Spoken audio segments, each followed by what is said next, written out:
right, welcome back to Knife After Death. This is episode 3 of Corpses and Cadavers, part 2. I am Dr. Darren Wolfe. I am a board-certified forensic pathologist / medical examiner. And basically, we're going to continue our discussion from last time, which was about cadavers. And of course, what I'm trying to do is impart upon you what the substance of death is like. That's what I call it, the substance of death, the many forms that we find the body in that we can, that I can impart upon to you what I see and what I feel when I do an autopsy. So I wanted to start this episode with just kind of a look back at the last one. And that is, we talked about cadavers. Cadavers are mainly used for anatomical dissection, for learning and learning normal. Whereas when we talk about corpses, we're thinking about autopsies and learning about the abnormal. So all fields of medicine kind of have this this motif where you need to learn normal first before you learn abnormal. And that's how most medical educations are structured. That's why all doctors of any type of school in medicine usually have that, where they learn the normal first and everybody's kind of on the same footing. And then as we get into our clinical rounds, we start to learn more about the abnormal. And so that's basically what we're talking about here, is that, the cadaver it's pickled, it's been fixed in formaldehyde, it's firm. Even the word sounds hard. There was cadaver, the hard consonants there, versus the corpse, which is, by definition, it's a fresh body that's may or may not be in different levels of decomposition.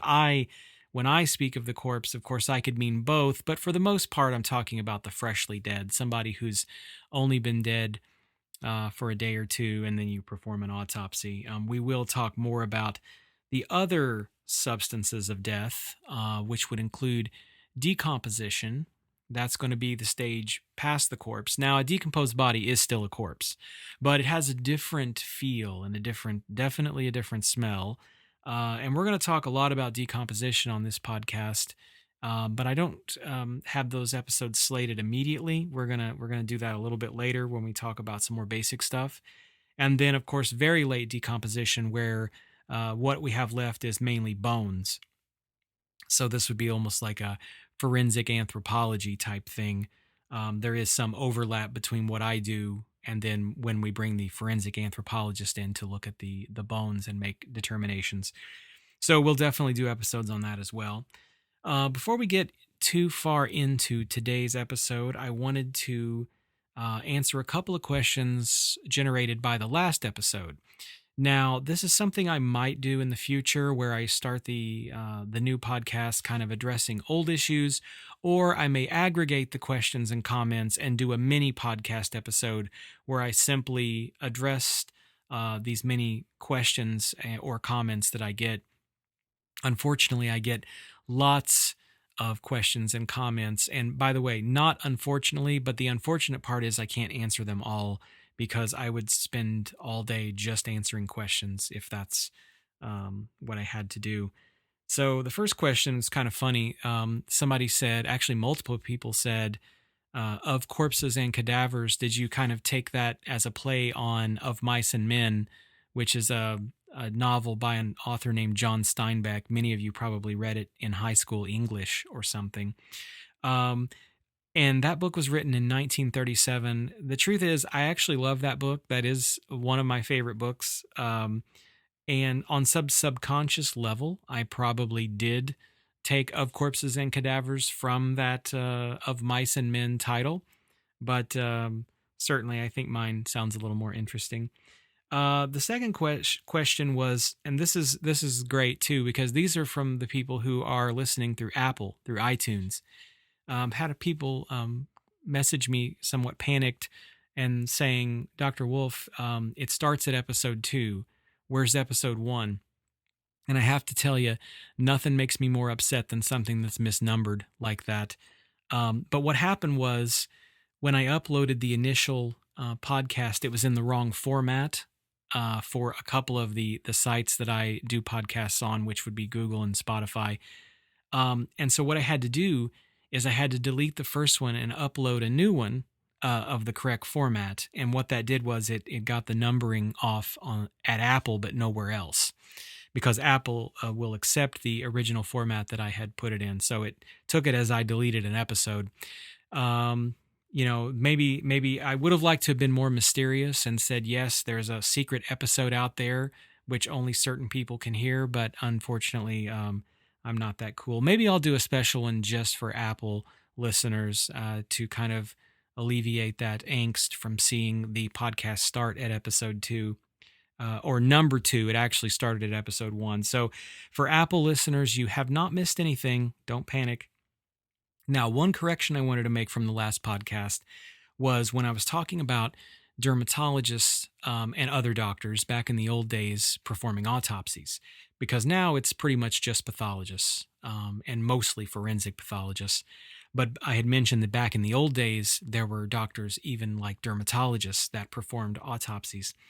And when I listened to the playback, I heard, I don't know if my microphone cut out or if I just misspoke, but I had said, and I quote, no respect to dermatologists, but it's not what they do. And what I meant to say was no disrespect to dermatologists. So it sounded like I was sort of saying no respect to dermatologists. That's not true. I love dermatologists. They do great work. The valedictorian of my med school class was a dermatologist. So I appreciate what they do. But I think they would also agree that it's a good thing that I'm doing the autopsies now and not them. All right, so now let's get into this episode today. I don't think it's going to be as long as the previous episode, but I did want to talk a little bit about history first. Now, I had made some proclamation in the first podcast about how I'm not going to talk a lot about history, and that's the truth. This is not a history podcast, but I've had feedback where people seem to love the historical elements, and perhaps I took it for granted that people knew a lot of that history. I feel like the stories that I know about pathology and autopsy and death are so well told, and they have been told so many times that I didn't feel they needed to be rehashed, but apparently people want to hear that. So I will try to add historical elements in when I can. And so what I wanted to do is since we're talking about corpses today, and really we're going to talk about autopsy, I wanted to talk about the history of autopsy really briefly, because there are books written on this, so I'm not going to go into too great a detail here. But autopsies have been done pretty much the same way in earnest for the last 200 years or so. They have decreased in frequency over that time, not only in America where I am, but of course overseas as well. Some of that is due to the increased volume of regular patient care, which kind of overwhelms those who are specialists in autopsy. And of course, I mentioned that there isn't a reimbursement for that procedure now in the hospital.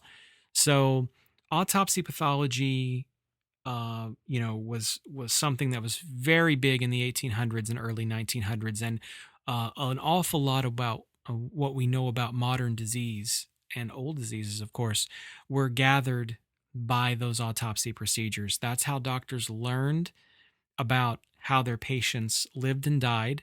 They learned about therapies, new surgical procedures. They would sometimes the patient would die, and they would have to do an autopsy and find out why. So it's really kind of a quality control measure, autopsy, where we see if treatments are working, we see if new therapies, new surgical therapies, and then of course new diseases. And of course we're in the midst of a new disease right now with the COVID-19 coronavirus pandemic, and there have been autopsy studies published. And I suspect that I will probably do a podcast on those findings, because this is essentially a brand new infection, a brand new virus that is causing a lot of problems in multiple organ systems. And although the pathologist and staff are at high risk for doing procedures on infectious diseases, new infectious diseases, it's something that's always been done. A lot of what we learned about HIV, in fact, was done at the autopsy table. And you have to really understand the nature of disease and to understand how that disease kills. You have to do an autopsy, and you have to look under the microscope and see on a cellular level, how is this disease causing problems? So, 200 years we've been doing that.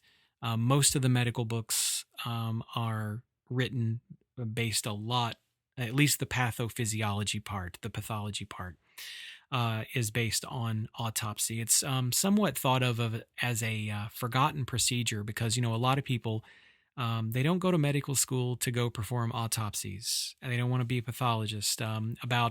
I think the number is 1 to 3% of people who enter medical school become pathologists. And I will talk at length at some point in the future why that is. There is some, misconceptions about the field for medical students when they come in. And also, there is kind of an anti pathology bias. That sounds like I'm being a complainer, but I mean, anyone who's in pathology knows when you go through medical school, there's a little bit of a bias. When you say you're going into pathology, you'll have people say, oh, well, you're so good with your hands. Why don't you do surgery? Or you can talk to people. So why don't you become a family practice doctor?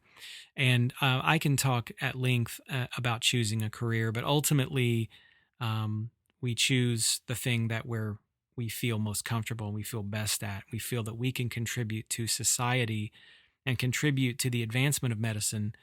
And for some people, that's being a cardiac surgeon. For some people, that's being a autopsy pathologist. So, with that said, like I said, hasn't changed. The procedure hasn't changed that much in the last 200 years. But there was a big gap between the start of the millennium back in about 100 AD or so and 1500 AD. In fact, there was a guy, his name was Galen, Galen of Pergamum. Some of you have read about medical history and know about Galen, but what happened was Galen was a guy who did very few dissections on human beings. What he did was he dissected what's known as a Barbary ape, which is a kind of primate that's in the North Africa, Mediterranean region. He dissected apes. He also dissected pigs, and he deduced that the anatomy for humans was basically the same. And he's also one of the ancient physicians that's responsible for the humors method of pathology. And this goes back to the old bloodletting and things like that. Like, for instance, if you were depressed, you had too much bile, and it would be, that's why it was called melancholy. But because melon means dark and then chol means bile. So it was really not a scientific thing. It was kind of, this was his best guess on how the body worked from a physiologic perspective. And then his anatomy was based on animal anatomy. And so what was interesting is, Galen did this in 100, 200 AD, somewhere around in there. And then it just stuck and nobody questioned it, or maybe they questioned it. They probably got their heads lopped off or something if they questioned it.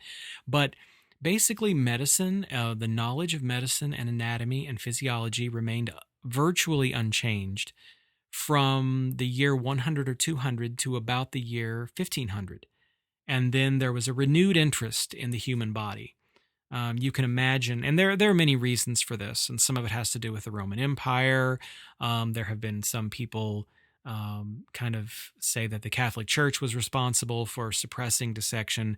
There's different stories on that. Some say yes, and then there's actually some evidence that dissection was thought of as a good thing and was, scientific progress was not suppressed. Again, entire books have been written on that.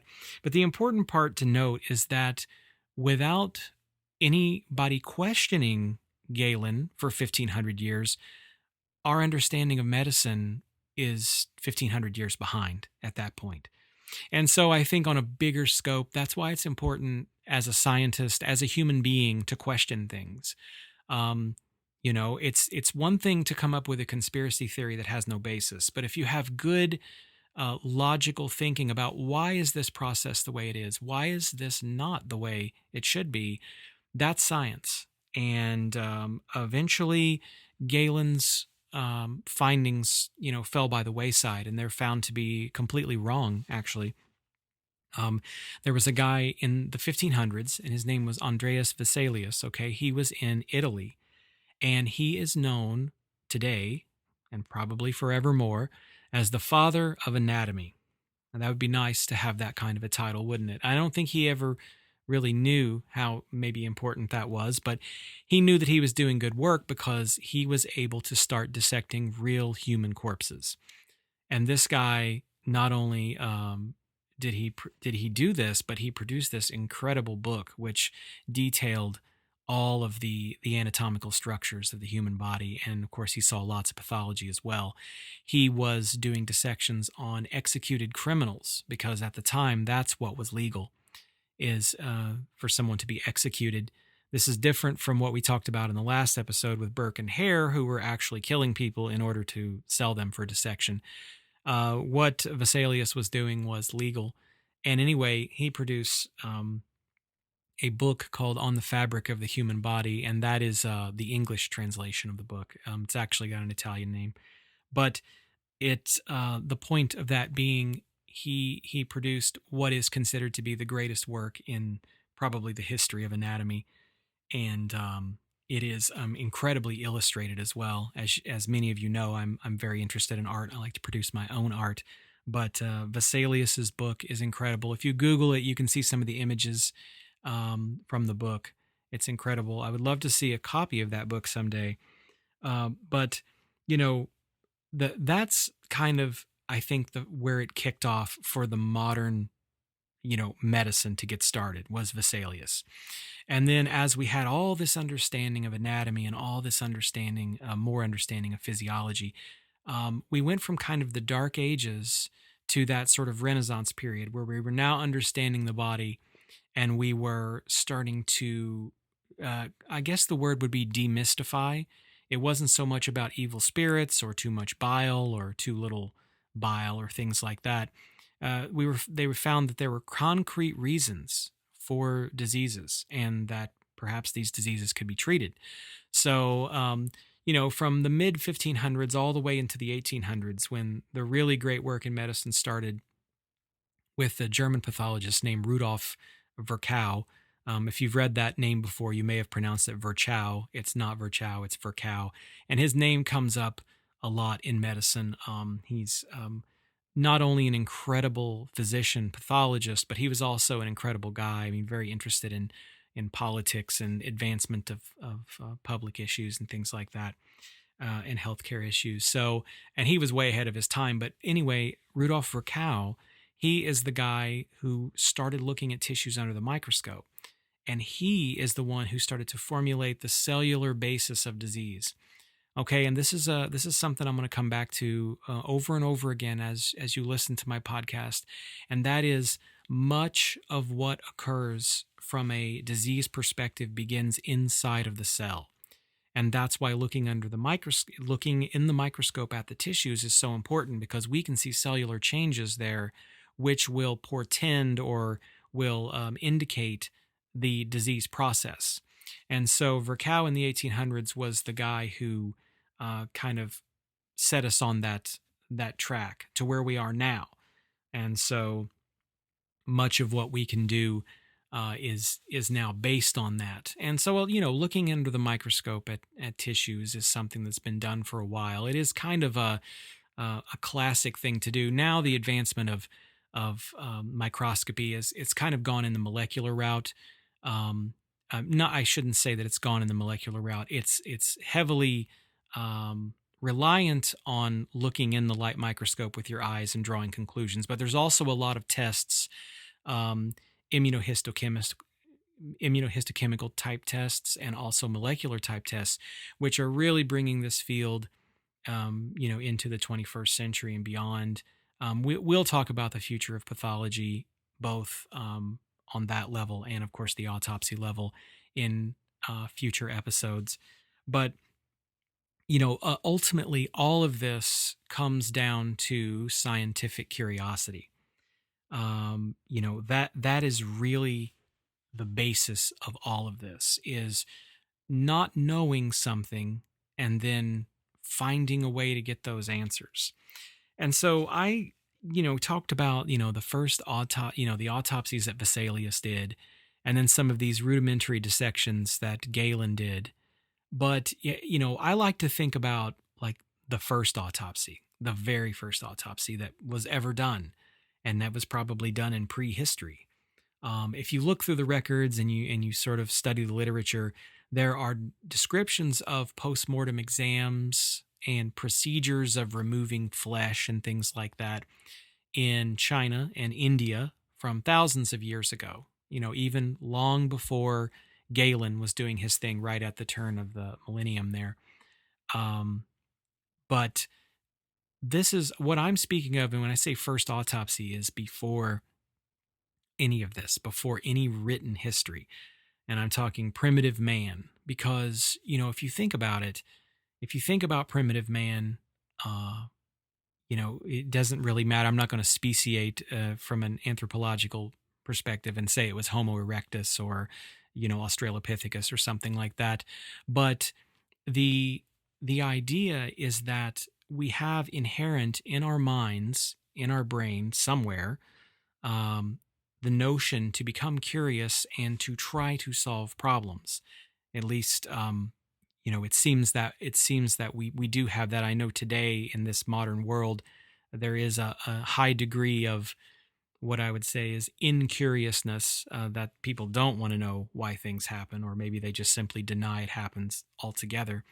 But we would not be able to make progress in any fields were it not for this tendency to be curious. And so I've often mused about primitive man imagining what the first death was like that he witnessed, that he or she witnessed. Um, you can imagine that tens of thousands of years ago, a lot of deaths would have been due to trauma. They would have been due to falling off cliffs, or maybe getting hit with a spear, or getting eaten by a bear or a tiger while trying to, get food or shelter. And that those uh, those cases, would be quite obvious. I mean, I think even to a primitive human being, if a tiger tears you apart, the cause of death is going to be, sharp force trauma. Well, I don't think they would say that, but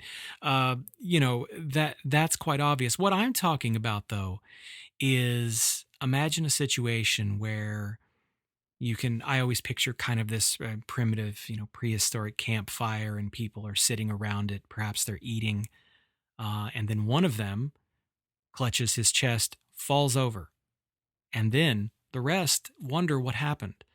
And I always imagine that in that group was the first scientist, the first medical scientist, because somebody saw that happen, and they had to think more than just it happened. They had to think, why did that happen?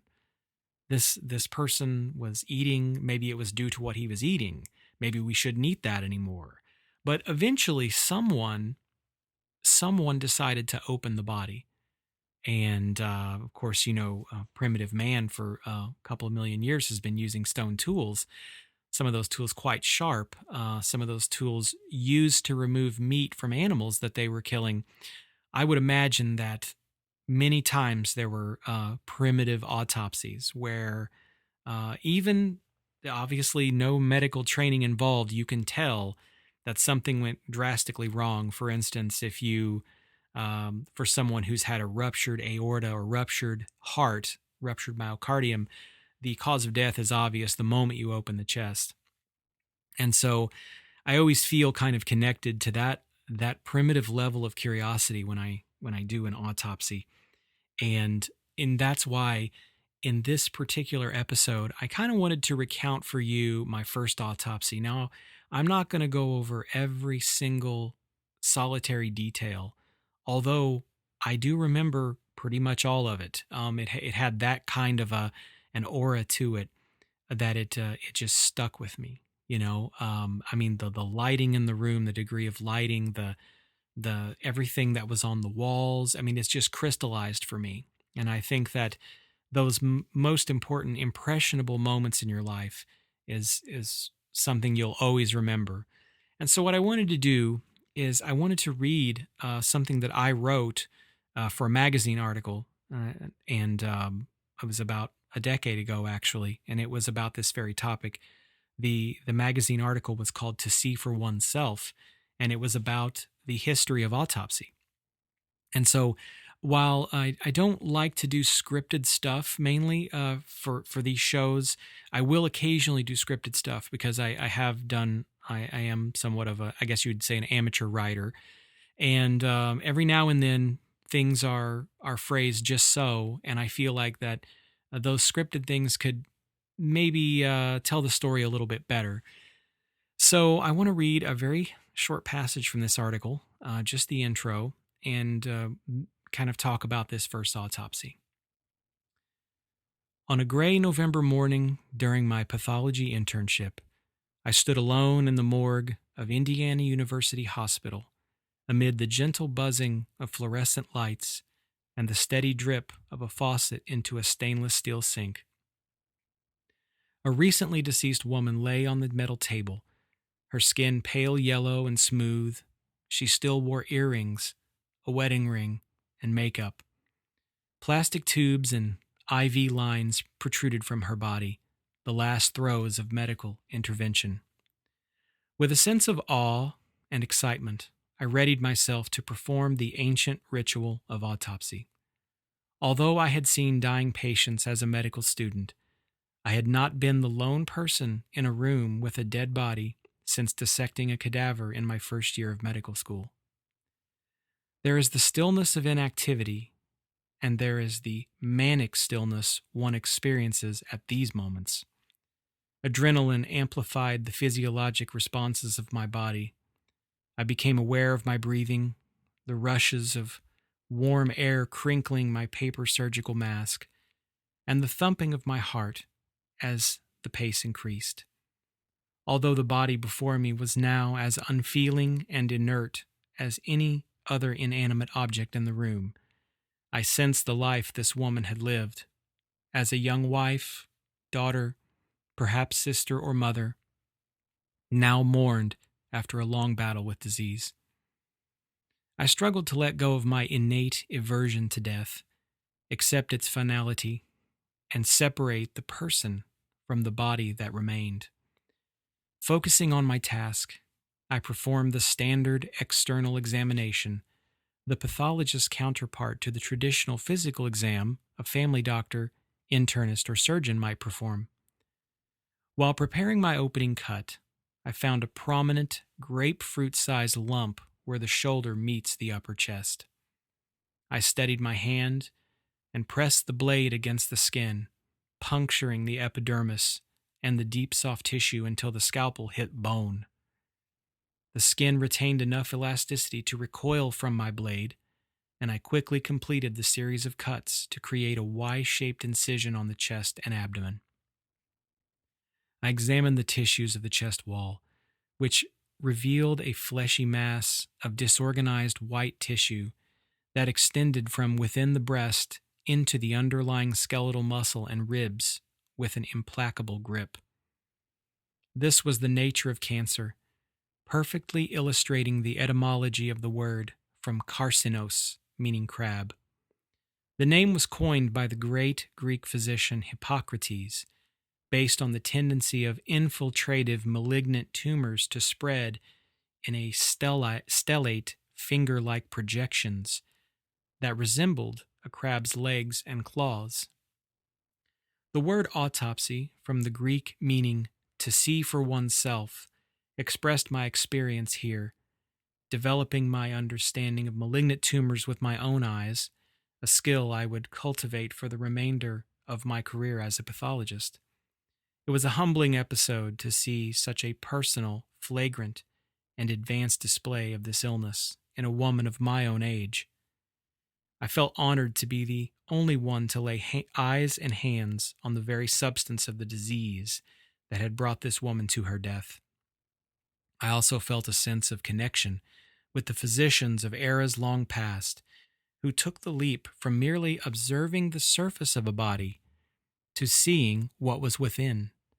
Such discovery is the purest form of medicine when when a clinical condition can be directly linked to observed physical manifestations. So that was the opening incision of my first autopsy. I was, you know, it was just a little bit overwhelming. I mean, I was a little nervous. It wasn't too bad. Um, I had been primed that it was coming because during my first year of residency, I was on call for autopsies during November, and several days had passed without one, so I knew that it was coming. Although hospital autopsies have decreased over the years, when you work at a university medical center, you're going to get several a month usually. And so I remember one morning as I was still in my apartment, not quite to work yet, my pager went off, and I knew what that meant. I knew I was finally going to get to do that first autopsy. And so I went to work, and we have like a morning meeting that we did, and then down to the morgue. And so I went into the morgue, and I was expecting there to be a procedure where we get the body out, and it takes 25 minutes to do. But instead, the body was already out. It was laying there. Body bag was open. The body was unclothed. She was just laying there on the table, and the diener had already pulled her out and had her ready for me. Now, diener, let me take a moment to explain that. Diener is a term which is another name for an autopsy technician or a morgue technician. And it's not, I think the term is falling out of favor a little bit. It's from a German word, Leichendiener. I hope I pronounced that right, although without the proper German accent. I didn't want to show off. So that actually meant corpse servant or morgue servant. So it was like a servant of the dead. It was an old term. And again, much of the work in pathology were done by German pathologists, Rudolf Virchow and a guy named Rokitansky. They did like over 100,000 autopsies, I think, in their career combined. And so a lot of these words have German origins. So the diener is a word that kind of made its way into regular use. And as an aside, and more related to some of the cultural things that are happening now, it was a term I always used, diener. And when I did my forensics fellowship, I was trained by an African American lady, forensic pathologist, and one of my first meetings with her, I had talked about, well, where are your dieners? Can I meet your dieners? And she pointed out to me that that is not a term that she likes very well, because the word diener means servant, and so there was like an implied servitude, and so I think they're trying to go away from that term. Although all of the dieners I had worked with were African American, and they were fine with that term, but I understand that there's some culturally sensitive terms maybe which are falling out of favor. So I guess just if you're working in a morgue, find out if people find that term acceptable or not. I think I use the term now autopsy assistant, sometimes forensic autopsy assistant. But just wanted to take an aside there to talk about the diener. Sorry. But anyway, so the diener had pulled out, and of course not diener, but autopsy assistant had pulled out the body, and I just stood there alone in the morgue with her. He wasn't there yet, or he had been there and left, and I just had time to kind of stand and look at her. And it was rather amazing because, I mean, she really looked like she was just asleep. And that's because this body, as I had looked at the chart, this body had died only a few hours before. And, I even started my external examination, which is part of the autopsy exam which is dedicated to just noting whether or not there's medical intervention, noting hair color, eye color, presence of injuries, or obvious signs of disease. She had a very obvious sign of disease, this obvious huge tumor on her chest. And as I did the exam, I could tell she was warm. I could touch, because I touched her body to look at her fingernails and to look inside of her eyes and things like that. And she was still quite warm. And it takes a while for a body to cool down after death. We'll talk about changes after death, but usually it's about a degree Fahrenheit per hour. She had been 4 hours.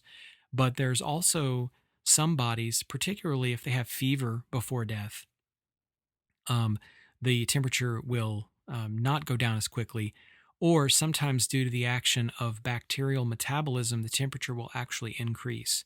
So yes, it's true. A body can be dead and still kind of have a little bit of a fever for a little bit, and then the temperature starts to drop off. So I'm not sure she had been in the cooler at all. I think maybe they brought her straight from the ward down. Well, that did increase the anxiety a little bit because unlike the cadaver, which was hard and firm and gray and cold and had been in formaldehyde for 6 months, this person was breathing 4 hours ago, presumably. So that first incision was probably one of the most anxiety provoking moments of my career. And, I took the scalpel and once he came in and we were all set to go, I wanted to make sure that I did the opening incision. In many cases, autopsy assistants at universities will perform the whole procedure. Sometimes in forensics as well, they'll do the whole procedure. So I wanted to make sure that I got that opening incision under my belt. And unlike the opening incision, if you remember my description of the cadaver, the knife just sunk into it without any response. You couldn't even see the skin split on the cadaver. But in this case, her skin still had a lot of elasticity. And so as soon as you put the blade in, it split. It just split open and recoiled, jumped back from the blade. And thankfully she didn't move. I think that was my biggest concern, was what she was going to do. But the autopsy itself, he did part of it. I did part of it. And for most of the time, I think I was just observing. It was just such a surreal experience to have this warm body that, you have your hands on and then suddenly you have your hands in. You're literally taking the heart out, taking the lungs or the bowels and kidneys. And there's really two parts that stood out to me. And of course, we'll talk in great detail. I mean, by the time you finish this podcast series, whenever it ends, you will have a very good idea of how an autopsy happens and what it looks like. When you take the Y-shaped incision of the chest, what happens is you actually reflect the top part of the Y, which is the top part of the chest where, if you imagine your chest where a necklace would be, that actually is reflected back over the face. So you dissect that tissue back because then it gives you access to the neck, so the larynx. It gives you access to the clavicles and the top of the rib cage because you have to take the ribs and the sternum off. And so it was so unusual to see this human body, which just moments before looked like a sleeping woman, to now have this flap of flesh, bright red skeletal muscle, bright yellow fat, just covering her face. It was just part of the procedure. There's nothing disrespectful about it, but that is the nature of it. And so that visual stuck to me. But most unusual was the opening of the head. That's the one where you kind of never forget the first time you see a human head opened. So basically what happens is to open a head, you take the scalpel behind the ear, and if you feel behind your ear, you can feel a bony prominence. It's called the mastoid. And you do what's called a bimastoidal incision. So you put the knife all the way down to the mastoid and you go up over the top of the head to the other mastoid behind the other ear. And then you dissect the tissue away from the skull. Usually you can do that with your hands. You don't need to do it with a knife unless it's really tough. And you dissect that tissue away, and then you simply fold the flap over the face. And so now that's a very unusual thing, because all of a sudden, you see this particular woman had like a lot of blonde hair, and it had been styled, and then once we decided to open the head, the part he actually did, I was just observing because I had never done that before. Um, then all of a sudden you don't see any hair, and it's flipped over the face, the entire scalp, and then the skull is exposed, bright, kind of whitish tan bone, and you can see the sutures of where the bony plates of the skull are fused together. You can see the temporalis muscles on the side of the head, and it is definitely an unusual thing to witness. But then comes the sights and sounds part. That's the sights part. The sounds probably most unusual. The bone saw, of course, opens the skull. There are many different ways to do this, so I'm not going to talk shop on techniques. But the point is, the top of the skull is called the calvarium, and you have to saw through that with a what's called a striker saw, or there are different types of saws. And then you have to insert a skull key. It's called, some people call it a skull key, and it's really a T-shaped piece of metal that you put in your hand.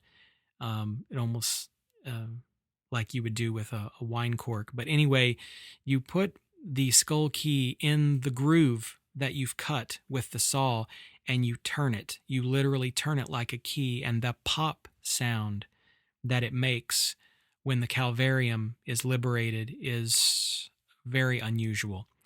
You'll never forget that. And then, of course, what happens is that the skull, top of the skull doesn't usually just pop off. It's actually attached to part of the dura.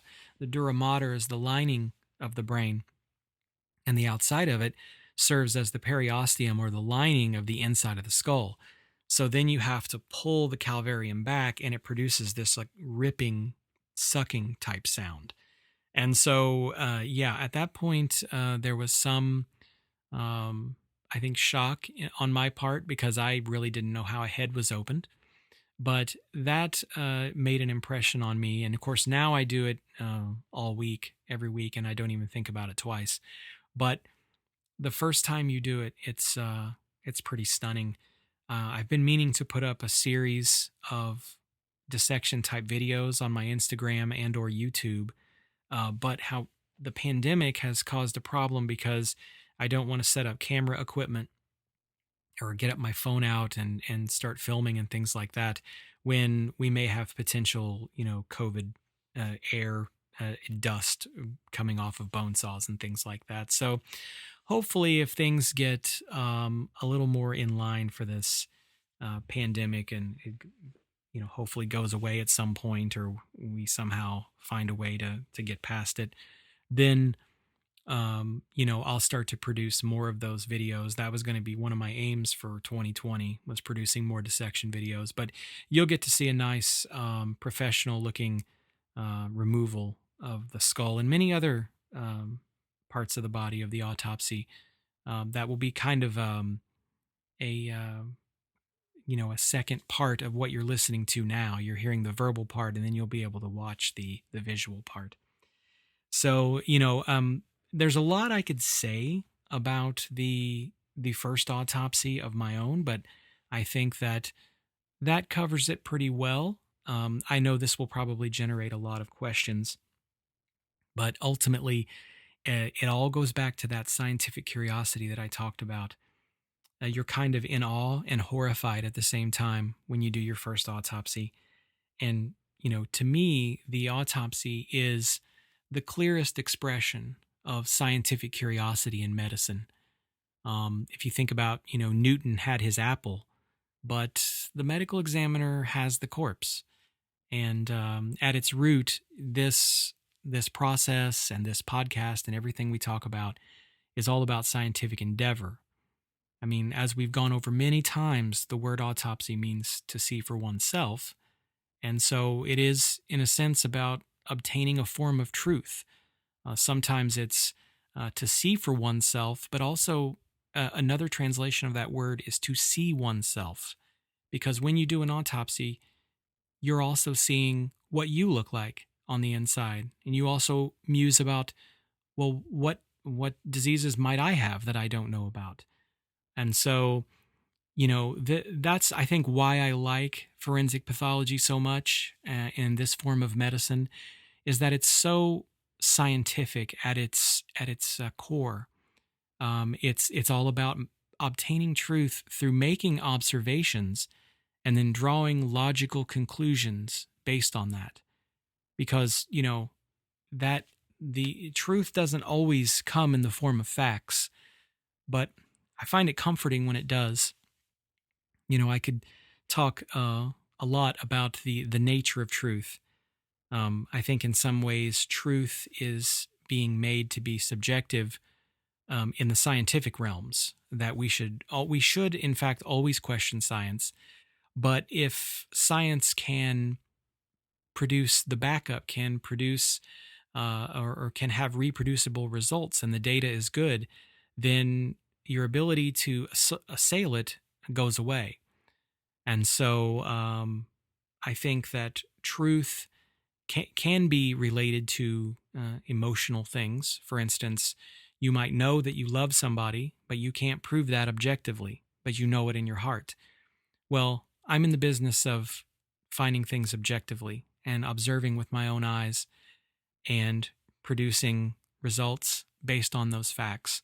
And so I feel like if you if your truth is not based in some realm on facts, then ultimately your truth will be based on opinion or emotions. And there is a place for that, but not in the scientific realm. So I hope to talk more about the nature of science, the nature as it relates to forensic pathology, because ultimately that's why I'm in this. And I think that ultimately that's why you listen. Whether or not you want to go into forensics, you have the curiosity. And it's the morbid curiosity about death. And it's the morbid curiosity about how things work that maybe you don't have an intimate knowledge with. But I hope to provide for you a conduit to obtain that knowledge and to show you how I think and how scientists and medical scientists think and how we arrive at the conclusions that we arrive at. And so, with that, I think that that is pretty much sums up the episode of Corpses and Cadavers, Part 2. If you have any questions, of course, I'll try to answer them. Most of you know my Instagram, which is at Anatomy and the Dead. There's an underscore in between each word. And I have a YouTube channel under the same name, and there are various ways to find me. But for the most part, I hope you enjoyed this, and then we will be back with another episode. Although I'm not releasing the title of that just yet. We'll see what happens and what the ether dictates for me to put in as the next episode.